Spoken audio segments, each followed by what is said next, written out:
अत्यंत जिव्हाळ्याचा आणि आम्हाला गेले कित्येक महिने हवा हवासा वाटणारा हा आजचा सोहळा, त्याच्यासाठी आम्ही सगळ्या ऐलमा पैलमाच्या सगळ्या सख्या सेवांगण आम्ही या आजच्या दिवसाची वाट बघत असतो. त्याचं कारणच असं आहे की जे अगितजारच्या कथेचा शेवट आहे. माणूस दिसतो त्याच्यापेक्षा अधिक तो खाली असतो, त्याची पाळंमुळं खाली असतात.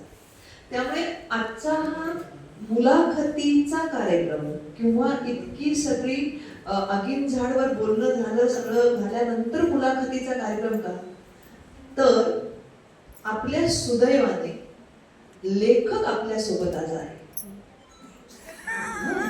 कारण बरेचदा काय होतं, लेखक केल्यावरच त्याच्या लेखनाला आमच्या भारतात जरा महत्व प्राप्त होतं. त्यामुळे आम्ही हा वेगळा पायंडा सुद्धा केला की लेखक असताना त्याचं कौतुक करा, लेखक असताना त्याला हे का सुचलं, कसं सुचलं, त्याच्या व्यक्तिमत्वाचे विविध पैलू जाणून घेण्यासाठी ही मुलाखत आहे. कारण वैशाली पंडित माझ्या मार्गदर्शक म्हणून वेगळे आहेत, माझे मैत्रीण म्हणून वेगळे आहेत, साहित्यिक म्हणून जेव्हा मी त्यांना, जसं करमणेकर मॅडम म्हणाल्या तसं मी पण सावंतवाडीत त्यांचं कोलगाव हायस्कूलमध्ये त्यांचं अगीन झाड वाचलेलं, तेव्हापासून ती साहित्यिक म्हणून मैत्रीण माझ्यासाठी वेगळी आहे. पण हे इतकं लिहिणार आहे म्हणजे काय भारी आहे ना, की एक मैत्रीण सांगते कविता लिहू नका, कथा लिहा. दुसरा मित्र म्हणतोय नाही नाही कविता लिहा, कादंबऱ्या लिहायच्या. म्हणजे एका ह्याच्याकडून हे काय भारी आहे. म्हणून या अशा व्यक्तीला जाणून घेण्यासाठी की ज्यांचं प्रचंड कथा आहेत, ललित लेखन आहे, या व्यक्तीला जाणून घेण्यासाठी आजची ही मुलाखत आहे. जसं तुम्ही अगीन झाड बद्दल म्हणालात तसं मॅडम मला नेहमी वाटतं की लेखन तुम्ही सुरुवात केली तर या लेखनाची पार्श्वभूमी म्हणजे बरेचदा बालपण, म्हणजे आता तुमच्या बहिणीने सांगितलं की त्या काळी पण तुम्ही तो हा आगळा वेगळा कल्पून बक्षीस घेतलेलं होतं. तर हे लेखनाची सुरुवात आणि त्याबद्दल तुमच्या असणाऱ्या बालपणीची पार्श्वभूमी किंवा बालपणीचं वातावरण हे ऐकायला आम्हाला आवडेल.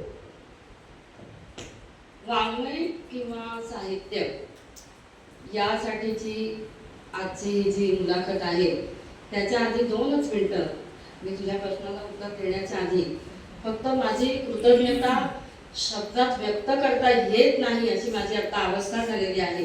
कारण सेवांगण आणि ऐलमा पैलमाच्या माझ्या सगळ्या सख्या या सगळ्यांनी जो भरभरून सत्कार केलेला आहे, ते अगीन झाड उभं केलं आणि सगळं मला सरप्राईज होतं. मला काही म्हणजे पूर्ण अंधारात ठेवून त्यांनी हे अगीन झाड उभं केलं आणि त्याच्यानंतर आज सगळं सरप्राईज करत अक्षरशः जाऊ दे, मला नाही बोलता येत जास्त यावरती, पण मी खूप कृतज्ञ आहे. आणि सेवागण आणि साने गुरुजी वाचनालय आणि माझ्या सख्या यांचं एक नवीन ऋण माझ्या पदरात बांधून मी आता पुढचा प्रवास करणार आहे. आता बालपणीचा अनुभव विचारला, कुठलंही जेव्हा लिखाण असतं त्याला कुठेतरी आधी पाळंमुळं असतातच ना. तसं माझी आजी, माझी आई या कविता लिहायच्या, म्हणजे त्यांना त्या कविता आहे माहिती नव्हतं किंवा त्या अशा कुठे सामाजिक संस्थांमध्ये किंवा असं कुठल्या साहित्य वर्तुळातही नव्हत्या. अगदी घरेलू वाढदिवस कोणाचे असतील, लग्न, डोहाळ जेवणं अशा ह्याच्यामधनं त्यांनी कविता लिहिलेल्या असायच्या. आणि त्या कविता विशेषतः माझ्या आई, पण माझ्या आजीने केलेली मंगळागौरीची आरती, जयदेवी मंगळागौरी ही आजही आरतीच्या पुस्तकात आहे, त्याच्या खाली नाव नाहीये, पण ती आरती माझ्या आजीने इंदिराबाई ऋषींनी लिहिलेली आहे. आणि असं ती देवळात गेली ना की बघता बघता, म्हणजे तिला विशेषतः ती शंकर भक्त होती आणि तिथे गेल्यानंतर बघता बघता ती 3 कडव्यांचं गाणंच, गीतच तिच्या मुखातून यायचं. आणि मी खरं पावडत होते त्यावेळेला, कारण मला ते लिहून घ्यावं किंवा हे करावं असं तिच्या तोंडून ऐकून ऐकून मला जितकं पाठ झालं होतं तेवढं, की शंकरा बापा गिरिजे आई माहेरी मजला तुने. माझी आजी ही म्हणजे लवकर माझे आजोबा गेले आणि त्यानंतर तिने जे हाल अपेष्टा काढला तर साहजिक तिला वाटत असणार की आता आपलं पुढे म्हणजे संपावेत हे हाल. आणि नंतर ती ती त्या गाण्यातून व्यक्त करायची. माहेरी वजनातून येई, तिला माहेर नव्हतं आणि शंकरा बापा किरीची आई ही तिचे माहेर केलं होतं. आणि हे सगळं आज जेव्हा आठवतं तेव्हा असं वाटतं की ती बाळा मुलं आहेत आणि ती आहेत. त्याच्यानंतर काय झालं होतं म्हणजे हे नकळत झालेले संस्कार आहेत. ह्या दोघींनी मला कधी तू बस मी आता तुला कविता कशी करायची सांगते अजिबात सांगितलं नव्हतं. पण मला भाषा विषयक शिक्षक खूप छान मिळाले, भाषा शिकवणारे. म्हणजे गोष्टी तर आजीने सांगायला सुरुवात केलीच होती. म्हणजे गोष्ट ऐकल्याशिवाय मी झोपायची नाही. आजीच्या खुशीत झोपायची आणि रोज एक नवीन गोष्ट तिला सांगायला लावायची आणि ती पण नवीन नवीन रचून सांगायची गोष्टी मला. त्याच्यानंतर ह्या गोष्टींना एक साहित्यिक आकृती असते हे मला सांगणारे शिक्षक भेटले. त्याच्यातलं प्रमुख नाव नमिताताईंना माहिती आहे, अशोक चिटणीस हे माझे बेडेकर विद्या मंदिरमध्ये मुख्याध्यापक आणि त्यांनी शिकवलेली औदुंबर बालकवींची ही मला आजही त्यांचा तास जसाच्या तसा आठवतो कविता. त्यावेळेला त्यांनी मला पंचेंद्रियांना आवाहन करणारं लेखन कसं असावं याचा वस्तुपाठ त्यांनी वर्गालाच दिला होता सगळ्या. आणि तेव्हा हे शब्दही नवीन होते की पंचेंद्रियांना आवाहन म्हणजे काय आणि हे सगळं. मग त्यांनी ते निरनिराळे उदाहरणं दाखवून की आपण नुसता जेवायला ताट घेतो तर त्याच्यात सुद्धा आधी डोळ्यांनी आस्वाद घेतो, मग स्पर्शाने घेतो आणि असं त्याचा सुगंध घेतो, असं आपल्या लेखनातून आलं पाहिजे. आणि मग तेव्हा 8वी 9वीचं वय त्यावेळेला असं वाटायचं की लेखनातून वास कसा येईल, लेखनातून स्पर्श कसा येईल. मग ते त्यांना जाऊन मी हळूच भीती वाटायची मुख्याध्यापकांशी बोलायची आणि त्यांना मी सर तुम्ही असं का म्हणालात की लेखनाला वास सुगंध यायला हवा तर कसं. मग ते ना मला अक्षरशः असे घडवलंय त्यांनी मला कविता लेख वाच यातनं तुला कुठली जाणीव जागृती झाली तुझी, तुला संवेदना कुठल्या तुझ्या हे झाल्या. आता चाफ्याच्या फुलाचं वर्णन केलं, चाफ्याचं फुल तुझ्याजवळ नाहीये पण त्या वर्णनावर तुला वास सुगंध आला की नाही, त्याचा स्पर्श आला की नाही. आणि असे मुख्याध्यापक मिळणं सुद्धा भाग्याचं लक्षण. आणि मराठी विषय शिकवायला म्हणजे त्यांनी जे आम्हाला गद्यपाठ शिकवले त्याच्या पलीकडे जाऊन सांगायचं. आणि त्यांनी आम्हाला शन्ना नवऱ्यांसारखे गोपू काळ्यांसारखे लेखक शाळेत आणले होते आमच्याकडे, आमच्याशी ओळख करून द्यायला. म्हणजे त्याच्यात वेगवेगळ्या क्षेत्रातले होते. त्याच्यामध्ये बाळासाहेब ठाकरे होते आणि मला बाळासाहेब ठाकरेंचं म्हणजे त्याचे पार्श्वभूमी मुद्दाम सांगायची वाटते की सभागीटपणा कोणामुळे आला असेल तर माझ्यामध्ये बाळासाहेब ठाकरेंमुळे आला. 8वीत होते त्यावेळेला मी आणि दिसेल त्या विषयावर धडाधड कविता लिहायच्या. हा माझा एक पांडाच पडून गेला होता, तिसरा विषय की करतो. त्याच्यात मी रायगडला भेट देऊन आले. मग तर काय विचारतात म्हणजे अगदी भारूनच गेले होते. मग ते रायगडाचा पत्थर सांगत कसं बसला एक कथा शिवरायांची उजळून गेली नित्य पुरातन एक व्यथा अशी. आता त्याला काही नाही वाटत मला पण त्यावेळेला मी लिहिलेली होती आणि चाळ होती आमची. तर त्या चाळीमध्ये कोणाला वाचून दाखवणार असं हा काय त्याच्यामधलं ऐकून कोणीतरी वा छान म्हणेल असं आई आपली म्हणायची की अभ्यास करा पण म्हणजे ते सगळं हे करायचं. मग आमचे चाळकरी होते त्यांनी एकदा सांगितलं की आपल्याकडे शिवजयंतीचा कार्यक्रम आहे आणि शिवजयंतीच्या कार्यक्रमाला त्यावेळेला तू ही कविता म्हणून दाखवायचं तिथे. आणि मालाडसारखं मुंबईतलं कॉस्मोपॉलिटन शहर तिथे शिवजयंतीचा कार्यक्रम 18 पगड जातीचे लोक, धर्माचे लोक, भाषेचे लोक. आणि त्या कार्यक्रमात माझ्या वडिलांनी सांगितलं होतं अगं तो ठाकरेंचा पोऱ्या आहे ना त्याने आता शिवसेना नावाचा एक पक्ष स्थापन केलाय तर तो येणार आहे त्यावेळेला. मला कोण ठाकरे कोण पोऱ्या बाबा बोलत आहेत ना आणि मला कविता वाचायची म्हणजे ते ठाकरे कोण आहे ते मला आता ओरडतील की काय अशी भीती. मग मी तिथे उभे आणि गंमत म्हणजे कार्यक्रमाच्या नंतर ना रेकॉर्ड डान्स होते हो ही गर्दी त्या कार्यक्रमाला. म्हणजे ते रेकॉर्ड डान्सला होते हे मला नंतर कळलं सगळे जमले वाटत. मग काय झालं ती कविता आणि काय प्रचंड कविता होती ती 12-13 कडवी त्याची.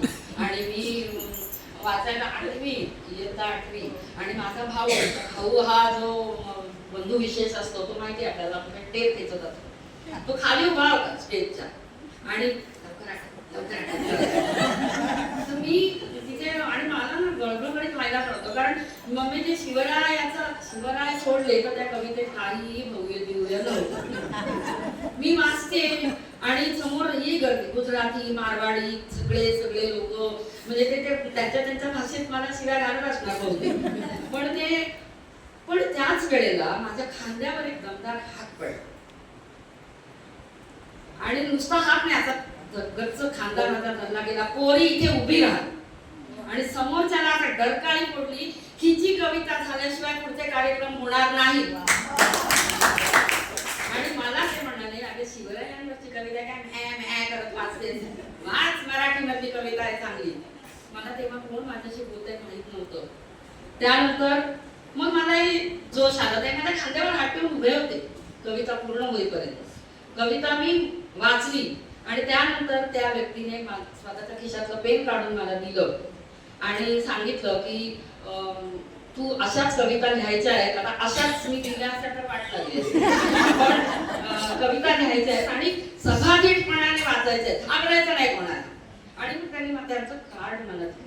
त्या कार्डावर मी वाचलं बाळासाहेब ठाकरे.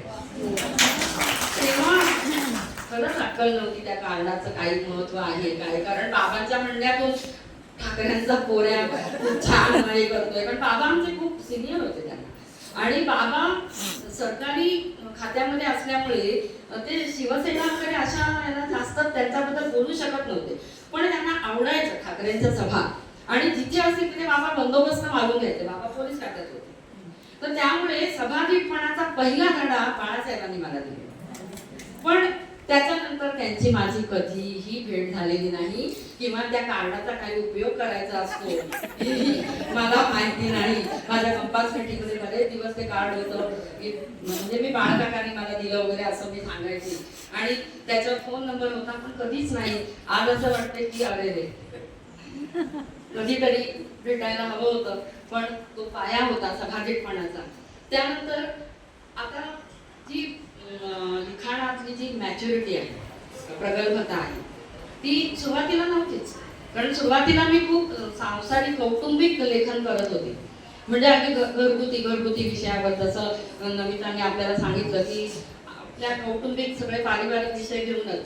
यालाही माझा असा स्वतःचा विचार असा आहे की अरे, जर कुटुंबातली व्यक्ती स्त्री लिहायला बसलेली आहे, पिठातली मुंगी आठवा, पिठात पडलेली मुंगी जर चिमटीतनं उचलली आणि जर जमिनीवर ठेवली तर तिच्या पाठीवरचं पीठ बरेच वेळ पडत जातं, आणि तिच्या ती पिठातनं आलेली आहे, आणि मग पुढे हळूहळू तिची स्वतःची वाट सुरू. वा वा वा, क्या बात. त्यामुळे असं सुरुवातीचं लेखन होतच, म्हणजे अपूर्वाई ज्या त्या क्षणांची वाटते त्या क्षणात, म्हणजे लग्न ठरण्याची अपूर्वाई, लग्न होण्याची, मग बाळ होण्याची, मग मुलांचं संगोपन, या सगळ्याचे अपूर्वाईचे होते. पण त्याचं कुठेही ना असं छापील हे आलेलं नव्हतं, म्हणजे माझ्या डायरीत ते सगळं लिहिलेलं असायचं. हे उजेडात आणण्याचं काम खारेपाटणच्या शरद काळे या मुख्याध्यापकाने केलं. म्हणजे माझ्या जे भाग्यामध्ये मुख्याध्यापक जास्त आहे, कारण त्यानंतर सुद्धा आपले टोपीवालाचे प्रकाश प्रभू हेही मुख्याध्यापकच होते, त्यांचं मी नंतर सांगेन. पण शरद काळेंनी, आता तेही माझ्याकडे कसे पोहोचले, शरद काळेंना कसं पोहोचलं, तर रोज मी काही लिहिलेलं असायचं ते की नवीनच लग्न झालेलं, नवरा घरी आला की चहा बरोबर आपलं मी काय लिहिलं ते वाचून दाखवायचं, तर नवरा तरी किती हो सहनशीलता बाळगली. त्यामुळे त्यांनी एक दिवस कंटाळून ते हे सगळं, थांब आमचे काळे सर छान लिहितात, म्हणजे त्यांनी थोडंसं स्वतःला असं सोडवून घेतलं, आणि काळे सरांना घरी, त्यांना सगळे माझी बॅकग्राऊंड सांगितले आणि त्यांना घरी आणलं. तर तेही म्हणजे तयारीने झाले ना, मानसिक तयारीने, की आता ह्यांच्याकडे छान नुसता फुकट नाही मिळणार, आपल्याला काहीतरी म्हणजे ऐकावं लागणार आहे. पण ना त्या गृहस्थाने मला नावमेद नाही केलं. त्यांनी माझ्या कथा काय दिलं असेल ते ना वाचलं, आणि अतिशय गंभीर, ज्यांनी काळे सरांना बघितलं असेल त्यांच्या लक्षात आलं असेल की काळे सरांमध्ये चंचल असं मूल होतं, आणि ते असे हालचाल करत त्यांनी ते वाचलं आणि म्हणलं हे चांगलं, हे वेगळं आहे. आणि असं करत करत मग काळे सरांची आणि माझी एक वेवलेंथ जुळली. काळे सरांनी मला कथा हा जो फॉर्म आहे तो मला पहिल्यांदा ओळखीचा करून दिला. आणि हे करून देताना त्यांनी काबुलीवाला कथा माझ्यासमोर ठेवली, रवींद्रनाथ टागोरांची. आणि काबुलीवाला सांगताना त्यांनी त्या कथेचे अगदी वाक्य त्याचे ही बघ कशी लिहिली, अशी जमली काय तू घाई करू नकोस कथा लिहायची, म्हणजे हे पण मला सांगितलं. आणि कथा लिहून झाल्यानंतर आपल्याला त्यातल्या जाणीवा उणीवा त्या कळल्या पाहिजे. ती जी लाल पेन्सिल असते प्रत्येक लेखकाकडे असावीच लागते, ती त्यांनी माझ्या हातात दिली. त्यानंतर मी लिहित गेले, त्यांना दाखवित गेले. त्यांनी मला रत्नागिरी आकाशवाणीवरती सुद्धा संधी दिली होती, पण त्या कवितांच्या फॉर्ममध्ये होतं. आणि कविता हा काही फार असा मला जमलेला विषय आहे असं मलाही स्वतःला वाटत नाही. पण त्यावेळेला कवितांच्या आणि आकाशवाणीवरती गेले, पण नंतर कथा आणि ललित लेख मला आकाशवाणीवर वाचायला मिळाले आणि त्यांना वाचकांची पसंती आली होती. त्याच्यानंतर जेव्हा आम्ही मालवणमध्ये आलो 89 त्यावेळेला याच सभागृहामध्ये कोकण मराठी साहित्य परिषदेची मालवण शाखेची स्थापना झाली. इथेच विद्याधर भागवत आले होते, डॉक्टर विद्याधर करंदीकर होते आणि ही सगळी मांदियाळी त्यावेळेचे लेखक हे सगळे आलेले होते. आणि आता मला एक मेजवानी मिळाल्यासारखं झालं होतं की मी लेखकांच्या सान्निध्यात असणार. मधु मंगेश कर्णिक हे तर आमचे म्हणजे माहेरघर असल्यासारखं त्यांनी आम्हाला सगळ्यांना कोकणातल्या लेखकांसाठीच एक उपलब्ध करून दिलेलं व्यासपीठ. आणि तिथे मी अध्यक्ष तर कधी सचिव या नात्याने वेगवेगळ्या लेखकांच्या सहवासामध्ये आले. तेव्हाही सिंधुदुर्ग जिल्ह्यामध्ये लेखनाची चळवळ जोरात सुरू होती. मला वाटतं अवतीभोवतीमध्ये मी लिहित असताना वंदनाचं पण सदर सुरू होतं त्या पानावरती विविध पुरवणीमध्ये. आणि त्याच वेळेला वृंदा कांबळी लिहित होत्या. कथालेखन माझ्या दृष्टीने त्यावेळेला देवगडच्या मंदाकिनी गोडसे ह्या मला अतिशय त्याच्या कथा आवडायच्या. आणि मी त्यांना त्यावेळेला फोन नव्हते, पत्र लिहून कळवायची. माझी बरीच पत्र त्यांच्याकडे आहेत. आणि असं वाटायचं की ह्या आपल्या सगळ्या मैत्रिणी आहेत, मंदाताई या तर मला म्हणजे ह्यांच्यासारखी कथा जमली पाहिजे असं मला वाटायचं. आणि त्या दरम्यान कोळोशीला कथा कार्यशाळा झाली. दुर्दैवाने आजच्या तरुण पिढीला लिहित्या हातांना कार्यशाळेची माहिती नाही किंवा कार्यशाळेला जायचं असतं याची असोशी सुद्धा नाही. आम्हाला सगळं माहिती, त्यामुळे कार्यशाळेचा संबंध येत नाही. तिचे आनंद यादव आलेले होते. आगिंधाड मधली तरीही या नावाची कथा मी तिथे वाचली. आनंद यादवांनी डोळे मिटून घेतले होते. ते म्हणाले हिचं वाचन माझ्यावरती परिणाम करता कामा नये, हिचा आवाज मला कथा पोचली पाहिजे. आणि त्यांनी ती कथा पूर्णपणाने ऐकली आणि पहिली पसंती कथेला त्यांनी तिथे दिली. त्याच्या आधी आगिंधाडबद्दल आपण सगळ्यांनी ऐकलं म्हणून मी बोलले नाही, पण आगिंधाड ही कथा सुहास शिरवाळकर यांच्या साक्षीने लिहिली गेली. सुहास शिरवाळकर आपल्याकडे मालवणमध्ये आलेले होते. त्यांचा कार्यक्रम कोमसापाने घेतलेला होता मालवण शाखेने. आणि त्यांना ते झाड बघायचं होतं की तू हे कुठे बघितलं झाड. आडावीचा आपला जो गणपतीचं मंदिर आहे तिथे मी त्यांना घेऊन गेले. तिथे मी आणि पंडित सर किती वेळा गेलो होतो. ते झाड म्हणजे त्याला कांदळ वरवंटाचे तेव्हा मला माहित नव्हतं आणि मी ते झाड बघत होते. आजही त्या झाडाचं सौंदर्य बघितलं तरी मला आगिंधाडची आठवण होते. आणि त्यानंतर मी सुहास शिरवळकर, स्वतः पंडित सर, मी आणि मला वाटतं सुयोबाई होता माझ्याबरोबर, आम्ही तिथे गेलो. आणि त्यांना सुहास शिरवळकर एका वेगळ्या तंद्रीत ते झाड बघितलं. म्हणाले नाही आपला हे त्यांनी असं आपल्याला घालून जायला झालेलं आहे, तुला काय वाटलं असेल ते तू लिहून काढ. आणि मग माझ्या लक्षात आलं की आज माझ्या घरामध्ये मी माझ्या नवऱ्याला घेऊन ते बघायला जाते आणि नवऱ्यासकट आम्ही सगळेजण जातोय. ते असं किती जणांचा भाळी असेल की असं एखादं झाड आवडतंय आणि ते झाड बघायला कोणाला तरी नेलंय, त्याच्यामध्ये नवरा सहभागी होऊ शकत नाहीये, दुसरा कोणीतरी आहे की जो रसिक आहे, चित्रकार आहे, तिच्या वाट्याला काय काय येत असेल. अशा ह्याच्या कृती निर्माण झाली. मी घरी सुहास शिरवळकरांचा मुक्काम 2 दिवस आमच्याकडे होता, तेव्हा मी ती कथा लिहिली आणि त्यांना दाखवली. नवीन उत्साह असतो ना, कथा दाखवायचा लगेच. त्यांनी ते तोंडात तंबाखूची गोळी वगैरे होती, गंभीर होते आणि तू नको लिहिस, हा पहिला अधिकार. मी म्हटलं असं का हो, म्हणजे नकोच का आता, राहू दे, नको लिहूस. म्हणजे अगं तू असं नको लिहू, जी पीळ पाडतंय. तर मग आता ते पीळ काय पाडतंय, कुठून पाडतंय, काहीही मला कळायचं मागलं. पण त्यांनी मला समजावून सांगितलं ही कथा आहे ना, ते काय किरकोळ त्यांनी बदल सुचवले मला. आणि मी आज पुण्याला जातानाही अंतर्नामध्ये घेऊन जाणार. नवीन मासिक सुरू होत आहे, भानू काळे त्याचा माझा मित्रच आहे. तर मी म्हटलं मित्र म्हणून घेईल कदाचित, नाही तो भानू काळे असं कोणाचं घेत नाही लिहायला. आणि त्यांनी मग भानू काळेचं आपण ऐकलंच आहे. त्याच्यानंतर मी कथा जेव्हा लिहायला लागले ना, तेव्हा कथेचा जो साहित्यिक धाक म्हणतात तो कणकवलीच्या डॉक्टर विद्याधर करंदीकरांचा होता. साहित्यिक धाक. कथा लिहित असताना प्रत्येक वेळेला हातात छडी घेतलेले करंदीकर असायचे.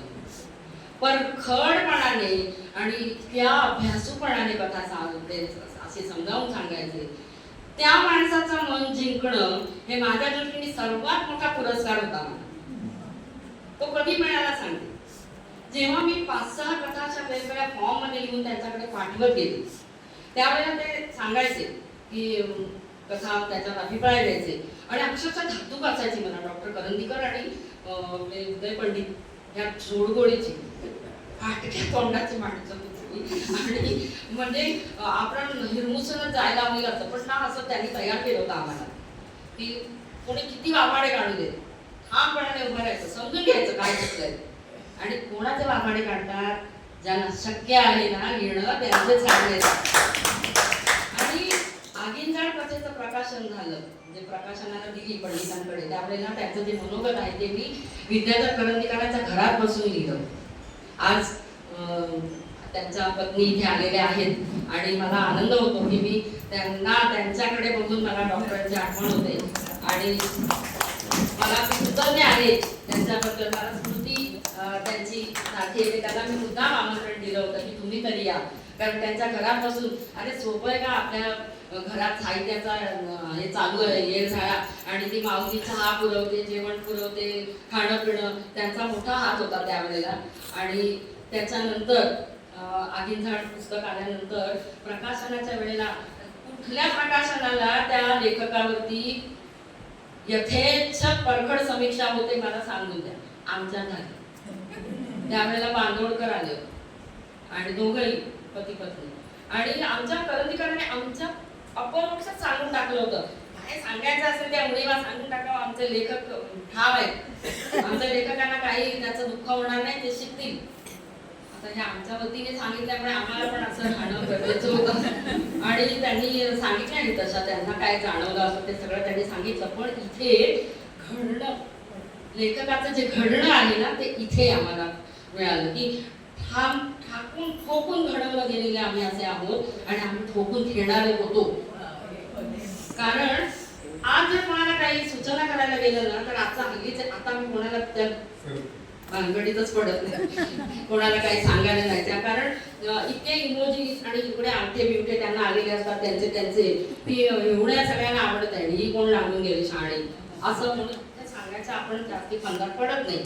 तर त्यामुळे हे मला गरजेचं वाटलं. आणि अजूनही मला असं वाटतं की मला जर कोणी असं सांगणारं भेटलं तर अजूनही माझी तयारी आहे हे करण्याची.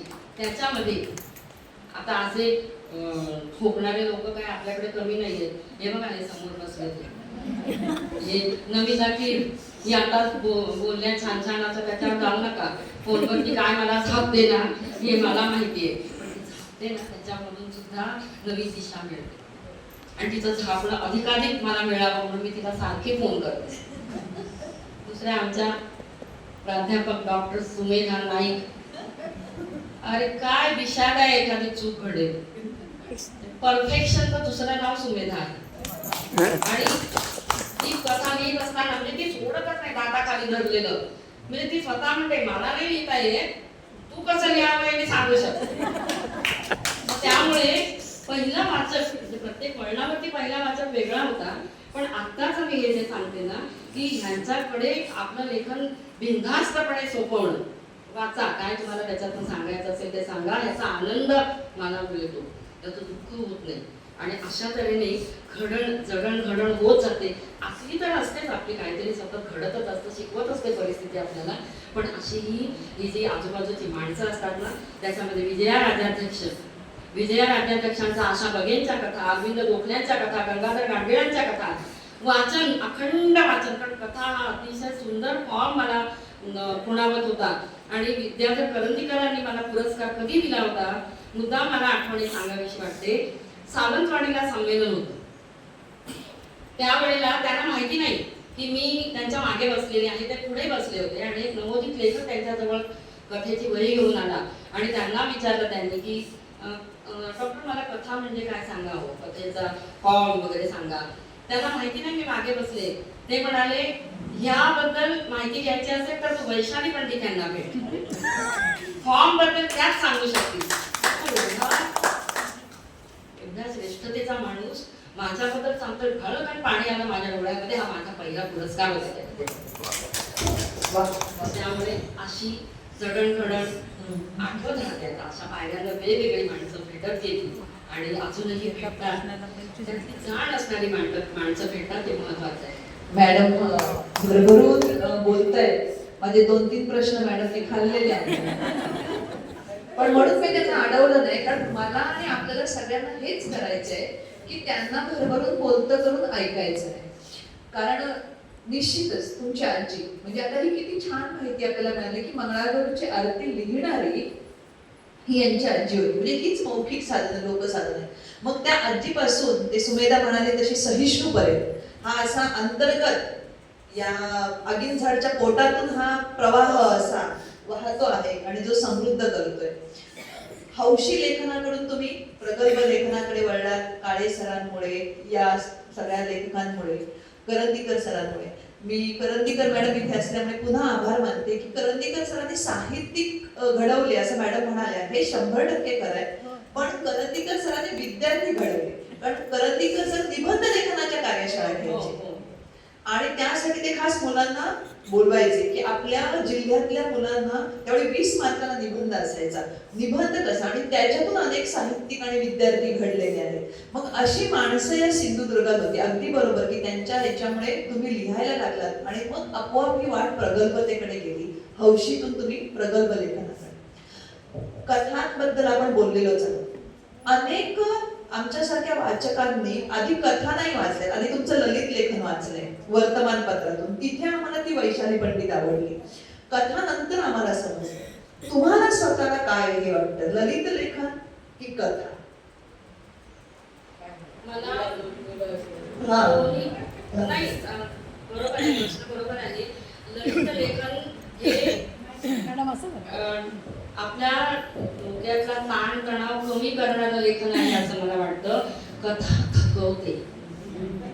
कथेचा अनुभव असतो ना, तो मांडणं आणि त्याच्यात स्वतः मुक्त होणं हे थकवणारी प्रक्रिया आहे आणि ती सांभाळून करावी लागते. सोन्याचं जड जवाहिराचे दागिने सटराच नाही केले जात, त्याला वेळच लागतो. त्यामुळे कथा लिहिताना फार जाणीवपूर्वक, आणि त्याच्यानंतरही आगीनजाडमध्ये नसणाऱ्या कथा मी पुढे लिहिलेल्या आहेत बऱ्याचशा, फक्त त्याचा संदर्भ आलेला नाहीये. कथाच आहेत त्या माझ्याकडे म्हणून आहे. म्हणजे लवकरात लवकर येईल त्याचा संदर्भ. आणि ललित लेखनाबद्दल म्हणाल तर ललित लेखन हा माझा एक स्वच्छंद असा पायवाट अशी माझ्यासाठी वाटते की मला जे मनामध्ये संवेदना निर्माण होतात, भावना येतात, त्या लिहायला आणि व्यक्त व्हायला. म्हणजे वायुवेगाची तीर्थयात्रा, म्हणजे वायुवेगाची तीर्थयात्रा हा जो पवनचक्क्या, आम्ही आमेकडे गेलेले असताना पवनचक्क्या बघितल्या आणि तिथे त्या बघितल्या असताना नाशिकमध्ये आम्ही तो जो सगळा प्रवास आहे की तिथे ते भनाट वारं, पंचमहाभूतांनी आम्हाला दिलेलं दर्शन त्यातलं, ते सगळं इतकं शब्दबद्ध करावंसं वाटत होतं की ते आपोआप येत गेलं. किंवा पोरी पोरीचा संसार हा माझा एक लेख आहे. तर याच्यामध्ये तो जो पायवाट असते फिरण्याची, तो फिरता फिरता हे फूल तोडलं, ते फळ आहे, ते बोर पडलंय, खाली उचलून घेतलं, तो तिथे छान दिसलं, मोर नाचताना दिसला. हे सगळं ना आपल्याला शब्दामध्ये रेखाटता येत आहे. याचा एक आनंद. आणि म्हणून मला ललित लेखन सगळ्यात जास्त आवडतं. आणि नुकतंच मंत्रमुलला कोकण मराठी साहित्य परिषदेने गौरवलेलं आहे. म्हणजे याचा अर्थ ललित लेखन सुद्धा बरं चांगला आहे. म्हणजे कथा अत्यंत निगुतीने शांतपणे घडवण्याला दागिना आहे. मला वाटतं इथे जी एक मुद्दाम कथेचा फॉर्म लावलेला आहे जमा करता, आणि परिसंवादामध्ये सगळ्यांनी त्याचा कथेचा उल्लेख केला, त्याच्या फॉर्मचा उल्लेख केला. कारण की मी सुद्धा आगीन झाड वाचल्यानंतर परिसंवादात कोणी म्हणालं होतं की ती सुरुवात आहे, तो त्या पुस्तकाचा शेवट नाहीये. तेव्हापासून मला असं वाटायचं की कथा लेखकांनी हे पुस्तक वाचावं आणि जमा खर्च वाचावा. मग जेव्हा तुम्ही कथा घडवता, असं तुम्ही म्हणालात की अगदी निगुतीनं विचार करून थकवते कथा, तेव्हा हा फॉर्म निवडताना तुम्ही काही विशेष काळजी घेता, विचार करता, किंवा ही प्रक्रिया कशी असते? जमा खर्चाबद्दल बोलू का आधी? जमा खर्च लिहिण्याच्या मागे प्रेरणा माझ्या पतींची होती. श्रीनिवास पंडित यांना सवय होती जमा खर्च लिहायचे. ते म्हणजे आवक शिक्षकांचा पगार हीच आवक, जमा खर्चाला अनेक वाटा. पण 76 साली आमचं लग्न झालं. 76 सालापासूनच्या वह्या त्यांच्या डायऱ्या जमा खर्चाच्या त्यांच्याकडे ठेवलेल्या होत्या. आणि मीही तोपर्यंत ते गांभीर्याने घेतलं नव्हतं. मला उलट वाटायचं काय कटकट, कुठे का माझे 2 रुपये गेले असते, कुठे वाटव जरा, असं मला म्हणायचं. म्हणून मी ते डायरी लिहायला बसले की मी काहीतरी काम काढून पळायचे की मला माहिती नसेल ते विचारतायत. आणि ते जेव्हा लिहायचे ना, त्यांना आठवायचं तेव्हा त्यांना शांत झोप लागायची. तर असा जमा खर्च जेव्हा एक दिवस त्या सगळ्या अशा काढल्या होत्या. 76 मला वाटतं 89-90 सालामध्ये तोपर्यंत सगळ्या वह्या त्यांनी मेंटेन केलेल्या होत्या. मी सहज 76 साल, 77 साल, 78 ते 80 पर्यंत बघितले. 76 सालामध्ये खर्चाचे जे मुद्दे होते ते अर्थातच नवपरिणीत वधूला काय काय भेटी दिल्या किंवा नवीन संसार मांडलाय तर काय काय खरेदी केलं त्याच्या. 80 सालापर्यंत दोन मुलं झाली. मग मुलांचे खर्च कसे, खर्चाच्या बाजूला मुलांसाठीचे खर्च आले. दुधाच्या बाटल्या होत्या, निपल्स होती, औषधं होती, असे अनेक. त्याच्यानंतर जमा एकच होती बरं का, जमेच्या बाजूला काही भर नव्हती. पण खर्चात असे अनेक बदल होत गेले. रॉकेल होतं, स्टोवचा काकडा होता, तिथे गॅस स्टोव म्हणजे गॅसची शेगडी ही खरेदी झाली. म्हणजे तिथे खर्चाच्या बाबतीमध्ये ते आलं. मग माझ्या लक्षात आलं, अरे आपला हा संसाराचा आलेखच मांडलाय यांनी सगळा. म्हणजे एक बघता एखाद्या कुटुंबाचा कसं घडत गेलं. हे मुलांच्या शाळेची फी आहे, त्यांचे युनिफॉर्म्स आहे, त्यांचे खर्च. आणि मग अशा वेळेला मी एक आशय मांडता येऊ शकतो कथेचा आपल्याला, असा मला डोक्यात आलं माझ्या. आणि ते त्यावेळेला आलं. त्याच्यानंतर 6-7 वर्ष गेली. म्हणजे ते लगेच लिहिलं गेलेलं नाही, पण ते डोक्यात इतकं होतं की एखादा आशय मला मांडता येतोय का, आशय मांडता येतो का. आणि त्याच वेळेला मुंबईला जाऊन फसवल्या गेलेल्या एका मुलीची गोष्ट माझ्या कानावर आली होती, बातमी माझ्या कानावर आली होती. आणि अर्थात ती मुलगी माझ्या ओळखीची नाही, तिचं काय झालं, कशी फसली गेली माहिती नाही. आणि त्याच वेळेला डॉक्टर रेडकरांनी सांगितलेलं होतं की आपल्याकडे एड्सचे रुग्ण खूप वाढत आहेत. ते कुठेतरी सांगड घातली गेली आणि ही मुलगी खेडेगावातून निघून गेलेली आहे. मग तिचे जमा काय काय होते तिच्याकडे. 12वीतली मुलगी आहे, ती स्वतःला श्रीदेवी समजत होती. आणि असं करून करून तिचे जमा, तिने काय आपली सोन्याची चेन विकली आणि असं सगळं ती जमा, तिची खर्च. आणि सगळ्यात शेवटी तिच्याकडे उरली शिल्लक ती एड्सनं जरा जर्जर झालेलं शरीर. आणि गमावलं होतं काय, तर आई बापांचं प्रेम. ही संपूर्ण कथेचा आलेख त्याच्यामध्ये आला. तर ही लिहून झाल्यानंतर ना मला असं वाटलं, मी ह्यांना दाखवली ती कथा. म्हणजे तुमच्या वह्या आहेत ना, त्याच्यावरनं मला ही सुचलेली, मला फॉर्म आहे ह्या कथेचा. तर म्हणजे त्यांनी बरं बाबा तुला काय काय सुचत असतं असं, म्हणजे अशी बोलवण केली माझी. आणि म्हणाले मग दाखव कोणाला तरी अजूनही. मग मी अंतर्नाथला पाठवली. आणि अंतर्नाथमध्ये त्याच्यावरती भरपूर चर्चा झाली. अंतर्नाथ मासिकात नव्हे, त्याच्यानंतर चर्चा सत्र घेतली गेली जमा खर्चावरती. आणि त्या चर्चा सत्रांमध्ये ही कथा आली. पण असा फॉर्म एखादाच आहे. त्याच्यानंतर जी सोबती ऐलतिरी असेल किंवा पहिलं तोगे काहू आहे त्यातली जी मांजर आहे, ही जी फॉर्म आहे त्यातला, किंवा कल्याण पटोलामधली जिज्ञासा आहे, हे वेगवेगळे फॉर्म अनुभवून बघण्याचे की या फॉर्ममध्ये लिहून बघूया, ह्याच्यात लिहून बघूया. नुसतीच संवाद कथा आहे, म्हणजे उत्तरचंद्राची कोजागिरी यामध्ये नुसतेच संवाद आहेत, हे लिहून बघूया. असं करत करत करत त्या फॉर्मकडे मी वळते. आणि फॉर्म म्हणजे कचकडाचं खेळणं नाही की ते हातात घेतलं आणि कसंही वापरलं. त्या फॉर्मची खूप जपून हाताळणी करावी लागते की मला जे म्हणायचं आहे ते आहे का या फॉर्ममध्ये, हा फॉर्म त्याला हो म्हणतोय का, असं करत करत त्या फॉर्म्स. आणि मला आवडतं फॉर्मशी खेळायला, की जपून पण आवडतं. ह्या फॉर्ममध्ये ही बसवली. काही वेळेला नुसत्या कविता या फॉर्ममध्ये एखादं बीज निघून जातं, अपर्णासारख्या रागावतात माझ्यावर, पण तरी सुद्धा त्या फॉर्ममध्ये ते असावं असं वाटतं. आणि म्हणून फॉर्म आजही मला माझ्या स्वतःच्या फॉर्मपेक्षा त्याच्या फॉर्मचं जास्त कौतुक वाटतं.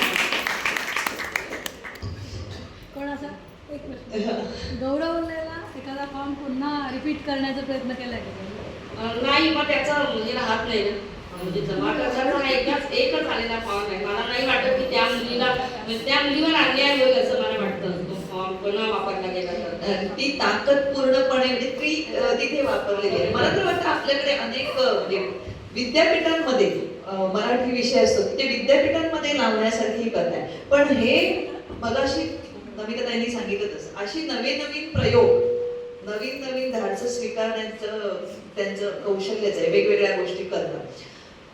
कथा तुमच्या सगळ्या वाचल्या, त्या कथांमध्ये तुम्ही अगदी सिरियस किंवा या सगळ्या कथा थोड्या गंभीर वेगळ्या स्वरूपाच्या आहेत.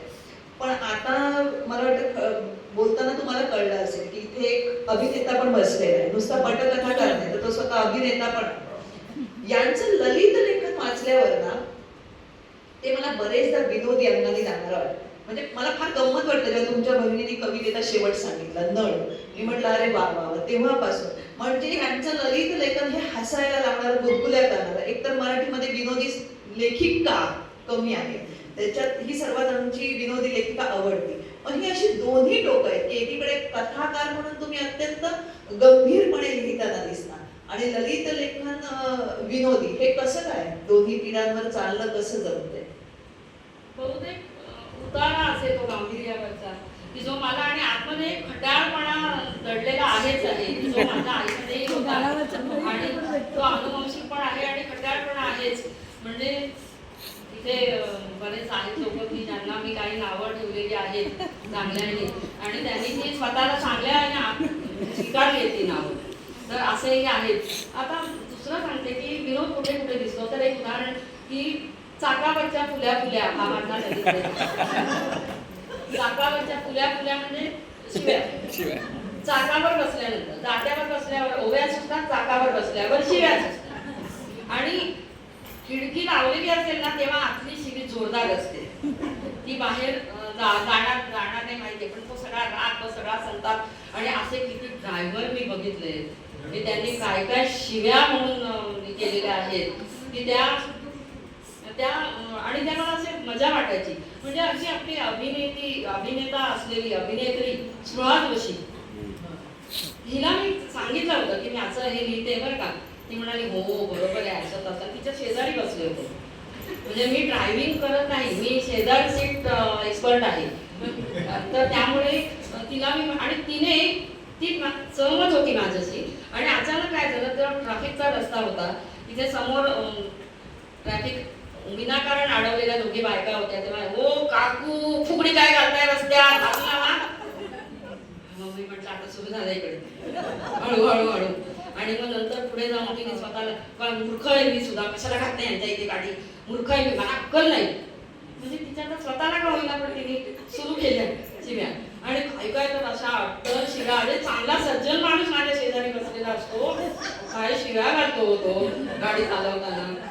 म्हणजे तो त्या ड्रायव्हिंगला झाला असतो. म्हणजे आणि त्याचा जो शेवट आहे तो व्हायचा आहे की त्या शिव्या ह्या ताणतणावाला असतात, ट्रॅफिकच्या त्या ताणतणावाला असतात, खड्ड्यांना असतात.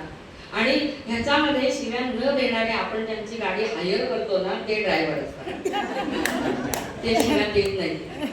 बऱ्याच वेळा आता किंवा रिक्षावाले असतात, तर मी असा म्हणजे अपवाद असतील, पण 99% रिक्षावाले बिचारे घाम पुसायला ते रुमाल असतो कॉलरला, पण ते शांतपणाने चालवत असतात, असा माझा अनुभव आहे. आणि त्यामुळे चाकावरच्या फुल्या फुल्या हा विनोदी जरी बरोबर भासणारा लेख असला तरी सुद्धा शेवट मला असा वाटला की अरे चालवणाऱ्याला, चालकाला जर एवढा त्रास होतो तर जगत चालकाला, अख्खं जग चालवण्याला काय त्रास होत असेल. तो किती आनंदात वाटतंय. अगदी बरोबर आहे. ललित लेखनात सुद्धा हे गांभीर्य आहे, म्हणूनच ते अधिक आवडतं. कारण बरेचदा आपण म्हणतो की ते लेखन हसू पण आलं पाहिजे आणि अश्रू पण, म्हणजे तुम्हाला साथ घालणार असलं पाहिजे. आणि ललित लेखन सुद्धा जरी कथांबद्दल तुमच्या असं म्हणलं असेल की त्या गंभीर आहेत, पण मला नेहमी वाटतं हसवणारं ललित लेखन तुमचं नंतर गंभीर बरं. खट्याळ तर तुम्ही आहातच. आता आल्यानंतर मी मॅडमना म्हटलं, वा मॅडम 25 वर्षाच्या झाल्या, तर म्हटलं वर शोधायला हवा, तर म्हटलं वर आहे.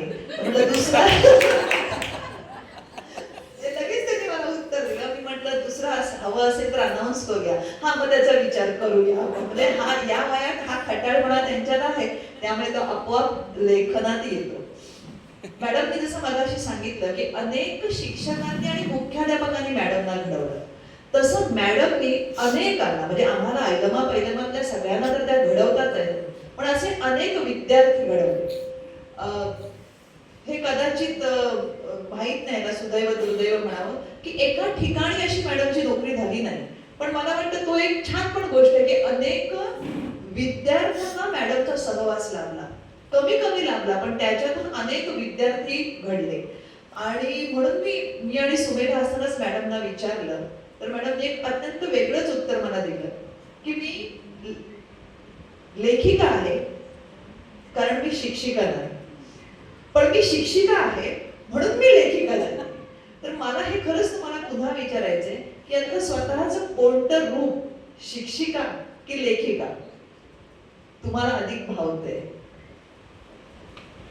दोन्ही मुख्याध्यापकाची उदाहरणं मी सांगते की प्रकाश प्रभू टोपेवालाचे, त्यांच्याशी माझ्या बऱ्याचशा साहित्यावर चर्चा व्हायच्या, तेव्हा ते म्हणायचे या मुख्याध्यापकांच्या खुर्चीनी ना मॅडम माझ्याकडे लेखक गिळून टाकले, असं ते म्हणायचे. शरद काळे हे सुद्धा सत्यकथेचे लेखक होते, सत्यकथेचे. त्यांनी मला असं सांगितलं होतं, आहे हो सगळं बरोबर आहे, पोटासाठी जी नोकरी करतो ना त्याच्यामध्ये हे सगळं काही होत नाही. तेव्हा मला असं वाटायचं की अरे म्हणजे शिक्षक लेखकाला खाऊन टाकतो, पण तो शिक्षक असतो म्हणून लेखक असतो हेही त्याच वेळेला कळलं. त्यामुळे माझ्यातली दोन्हीही, कारण बऱ्याच कथांमधनं माझ्यातली शिक्षिका पण येते, शिक्षिका बऱ्याच वेळा येते आणि ती त्या शिक्षिकेकडे बघण्याचा लेखिकेचा चष्मा माझ्याकडे असल्यामुळे त्या शिक्षिकेच्या आणि विद्यार्थ्यांचे जे ऋणानुबंध आहे ते मला चांगल्या तऱ्हेने ओळखता येतात. म्हणजे आताच उदाहरण एक मुद्दाम सांगते की देऊळवाड्यामध्ये कृपा काळे, तिचा माझा फारसा परिचय नाही, म्हणजे मी तिची नववी काढताना अशी विद्यार्थी ती माझी नाही, पण ती कधी कधी माझ्याकडे निबंधासाठी यायची. आणि आज हा संपूर्ण कार्यक्रमाचा डोलारा आज इथे उभा आहे, संपूर्ण सुरेख असा डोलारा, त्याला कारणीभूत कृपा काळे आहे. कारण तिने 25 वर्ष झाली ह्याला तिने फेसबुकवर लिहिला होता लेख आगीनझाडच्या बद्दल, आणि 25 वर्ष झाली आणि या मॅडम आमच्या देऊळवाडच्या होत्या आणि 25 वर्षानंतरही या कथा टवटवीत आहेत. आता हे साहजिकच आपल्याबद्दल इतकं छान लिहिलं तर मी आमच्या ग्रुपमध्ये टाकलं. मग ग्रुपमध्ये टाकल्यानंतर कोबळेकर आहेत किंवा आमच्या ज्योती तोरसकर, सुमेधा मॅडम यांनी उचल खाल्ली, नाही मग आपण 25शी करायचीच आहे, म्हणजे मूळ कृपा काढतात. आणि त्यांची मातोश्री आज इथे आहेत, तर मी कृतज्ञता व्यक्त करते. जरा उभ्या राहा.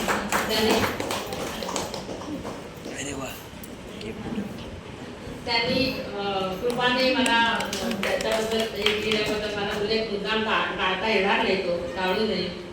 कृपाचे आम्ही सुद्धा आभारी आहोत. कृपा ही कदाचित मागची विद्यार्थिनी झाली, पण आता पण तुमचा एक लाडका विद्यार्थी इथे आलाय, वेदांत. मॅडमच्या साहित्यिक विचारांमध्ये आणि संस्कारांमध्ये वेदांत घडतोय, त्यामुळे तो टोपीवालाचा आदर्श वक्ता आहे आणि स्वतःचे विचार त्याच्याकडे आहेत. बस सानिका, म्हणजे तुम्ही कारण तुमच्या कथांमध्ये सुद्धा त्या बाईंसाठी जेव्हा ती मुलगी जाते कुठे गेली माहित नाही, त्यामुळे ह्या सगळ्या कथांमध्ये आणि लेखनांमध्ये ही शिक्षिका आढळते.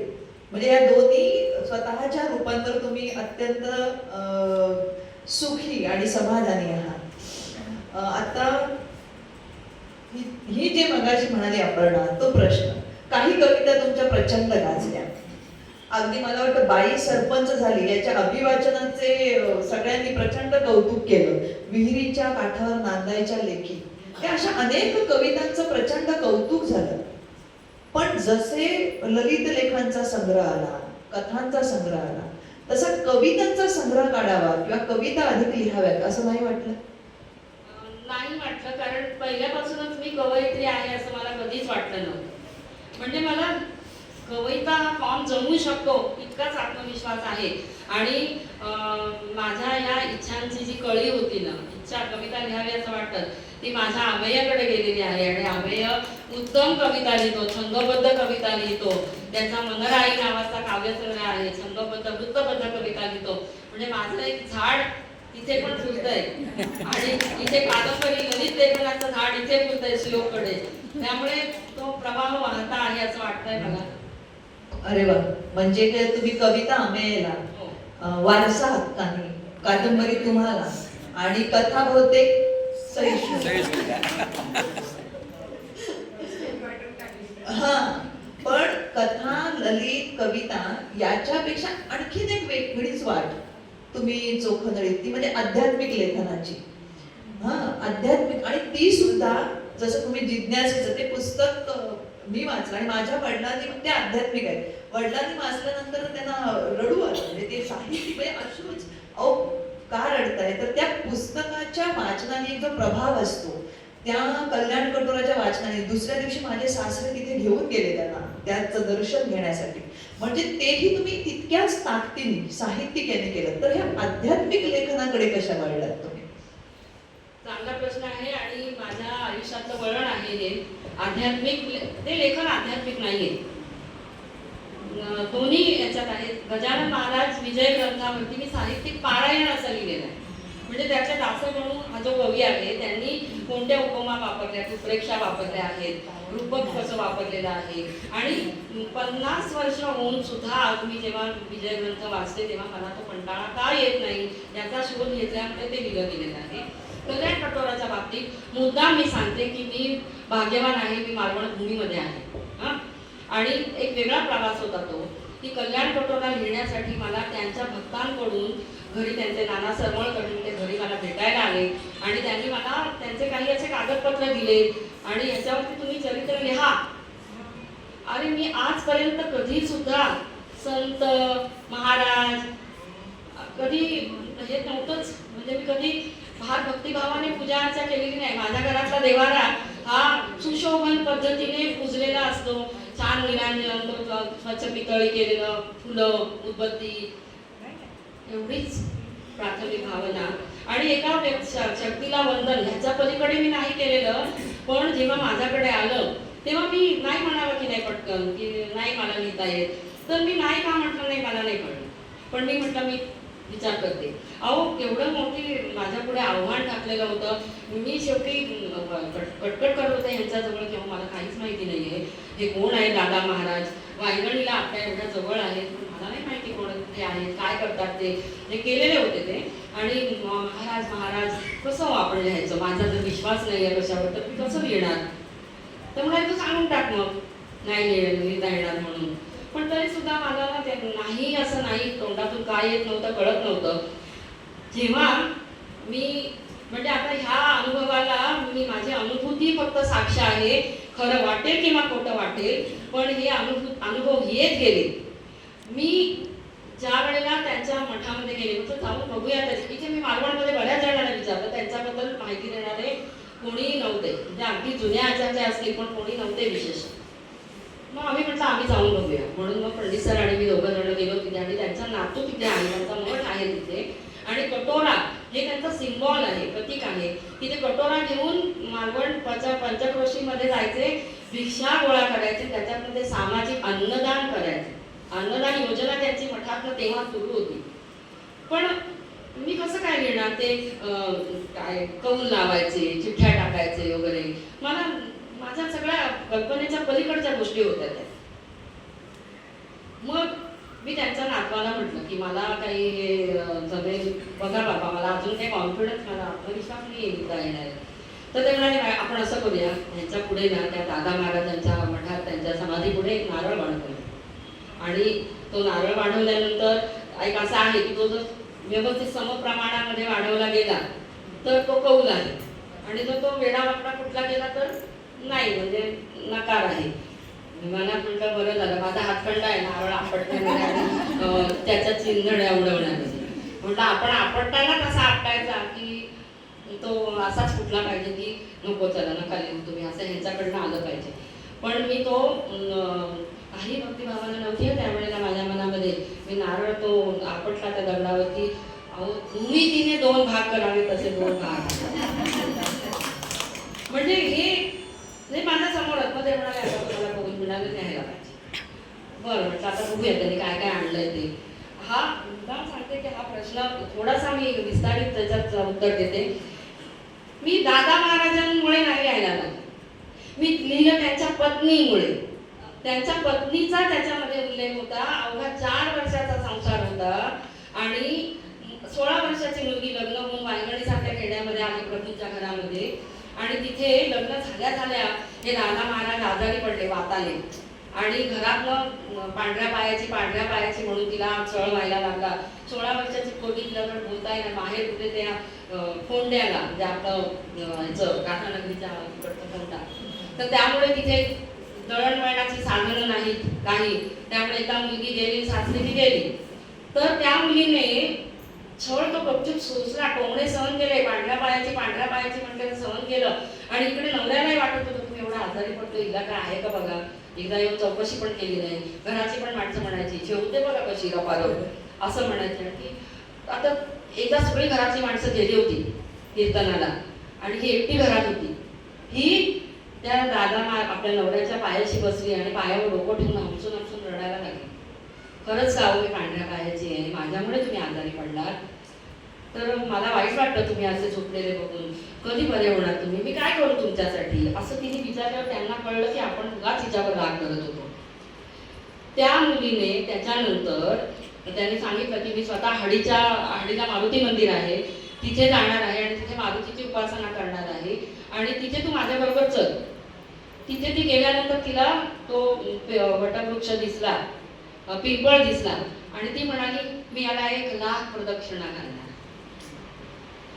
आणि त्या मुलीने रोज 1100 प्रदक्षिणा त्या पिंपळाला घातल्याशिवाय अन्न पाणी पण घेतलं नव्हतं. ती मुलगी मला तिथे लिहे म्हणून सांगायला आली. 4 वर्षाचा संसार बाळूपणात ती गेली, पण नंतर त्याच्यानंतर दादा महाराजांचं जीवन होतं ते सगळं समाजासाठी होतं. आणि मग मला प्रश्न पडत गेले की अरे हा जो मठ आहे तिथे यांनी काय नुसता जपजापे केली, यांनी फक्त भजन पूजन केलं, दत्त भक्ती केली, ह्याच्यातनं कळत गेलं त्यांनी केवढं मोठं सामाजिक नेटवर्क उभं केलेलं होतं इथे. ते दीपक परब हे अगदी त्यांची आई लहान होती, विधवा होती आणि त्यावेळेला बाळ होतं छोटं दीपक परब. तिचं सगळं संपूर्ण बाळणपण आणि करणं म्हणजे मालवणच्या दवाखान्यापासून डॉक्टरपासून त्यांनी असं नेटवर्क उभं केलेलं होतं. आणि दीपक परबाला त्यांनी लहानाचं मोठं केलं. त्याच्यानंतर त्यांनी ही जी कामं आहेत ना ती माझ्यापुढे येते. नंतर माझ्या डोक्यातले किडे गप्पा बसू देत नव्हते. नंतर मला प्रश्न पडला 47 सालामध्ये जर ह्यांचा मठ तिथे होता, सगळे भाविक यायचे, तेव्हा तर आपला सगळा स्वातंत्र्य संग्राम जोरात होता, चलेजाव आंदोलन सुरू होतं. मग हे गप्पा होते का, फक्त देवदेवच करत होते? मला असं अस्वस्थपणा आला होता की माझं चरित्र पूर्ण होणार नाही त्याच्याशिवाय, मला उत्तर मिळाल्याशिवाय. आणि जिज्ञासा माझ्याबरोबर होती, जिज्ञासा ही व्यक्तिरेखा. आणि बरोबर मला जे येत गेले अनुभव ना ते आपले कणकवलीचे बिरमोळे, शमिता बिरमोळे, त्यांचे मामे सासरे हे त्यांचे भक्त होते आणि ते एक दिवस माझ्याकडे आले. असे का आले काय माहिती नाही, आले आणि म्हणाले अहो तुम्हाला माहितीये का आम्ही दादा महाराजांकडे जायचो, भूमिगत स्वातंत्र्य लढ्यातले लोक तिथे यायचे, भूमिगत कार्यकर्ते यायचे. दादा म्हणायचे माझ्या गावात ताकद नाही ती तुमच्या काय, मी फक्त तुम्हाला जेव घालू. म्हणजे त्यांची नावं गुप्त ठेवून त्यांना आपल्या मठामध्ये आसरा देऊन त्यांना जेव खाऊ घालून मोठं काम त्यांनी केलेलं होतं त्यावेळेचं. त्यावेळेला माझ्यातली लेखिका समाधानी झाली. आणि अशा तऱ्हेने कल्याण कटोरा म्हणजे तो निव्वळ आध्यात्मिक नाही आहे, पण हे लिहित असताना माझ्यात झालेला बदल असा आहे की काही दैवी संकेत असतात, दैवी अनुभव येतात, ते मलाही आले. आणि ते अनुभव ज्याचे त्याने अनुभवायचे आहेत. मी हे सांगायला गेलेलं तर कोणाचा विश्वास पण बसणार नाही असे अनुभव आले. पण एक मला कळलं त्याचं सत्य की जे मला माहीत नाही ते नाही म्हणण्याचं धाडस मी करणार नाही, किंवा जे मला माहित नाही, मला समजून पण घ्यायचं नाहीये, तिथे मी थांबायला पाहिजे. माझी इच्छाच नाहीये, पण मला माहित नाही याचा अर्थ ते नाही असं नाहीये. आणि असं ते माझ्याकडे आलं आणि अशा तऱ्हेने कल्याण कटोरा लिहिला गेला. अरे वा. कल्याण कटोरासाठी मॅडमनी केलेलं संशोधन, याच्यातून मला त्या एक इतिहास संशोधन वाटतं. पण एका व्यक्तीसाठी त्यांनी एवढं संशोधन करून ते लिहिलेलं आहे आणि त्याला साहित्यिक मूल्य पण जबरदस्त आहे. जिज्ञासा हे पात्र, जिज्ञासा हे त्यांच्याच प्रतिभाशक्तीतून येऊ शकतं आणि ती जिज्ञासा, आपली पण जिज्ञासा तिथे आहे. आणखीन एक मॅडम बद्दल जे तुम्हाला सगळ्यांना माहित नसेल, ती गोष्ट इथे मुलाखतीत मी सांगणं गरजेचं आहे की मॅडमने 2दा सरोगसी मदर झालेले आहेत मॅडम, 3दा, म्हणजे एकदा तिसरी होत असायला. मग हे वेगळंच आव्हान त्यांनी पेललेलं आहे. आधी ही 2 मुलं वेगळीच, 9 वेगळीच, आणि हे आता 3दा तुम्ही सरोगसी मदर होत आहे. मला जाणून घ्यायला आवडेल हे आई पण. सरोगेट मदर याचा अर्थ ज्यांना गर्भाशय ज्यांचं अशक्त आहे, त्यांचं त्या जोडप्याने दुसऱ्या गर्भात त्या दुसऱ्या स्त्रीला वापरणं किंवा त्याचा उपयोग करून घेणं. मी 3दा सरोगेट मदर झाले. ती 3 निरनिराळ्या चरित्र लेखनाची. मनीष कदम, कॅप्टन मनीष कदम याच्या चरित्रावरती पूर्णपणाने त्याची आई झालेली लिहिताना. दुसरं हे कल्याण कटोरा. तिसरं माझ्या जीवनाचं पासबुक म्हणून आरती काढलेकर यांच्यावरचं पुस्तक आहे. अशी आता मी सरोगेट का म्हणते सांगते त्याला. मी सरोगेट मदर आहे त्यांची का म्हणते, तर सरोगेट मदर मध्ये एक अट असते की त्या बाईने जन्म दिला की ते बाळ त्या जोडप्याचं, त्या बाळाला नंतर तुम्ही बघायचं पण नाही, भेटायचं पण नाही, ते माझं आहे म्हणून सांगायचं सुद्धा नाही. तसं त्यांच्यावरती मी पुस्तकं लिहिली, त्यातले 1-2 अनुभव चांगले आले, पण बाकीच्या मी लिहून झाल्यावर ना, अरे बाळ किती छान आहे, माझं नाव पाहिजे त्याच्यावर, असे माझ्याशी वाद घालायला सुरुवात केली.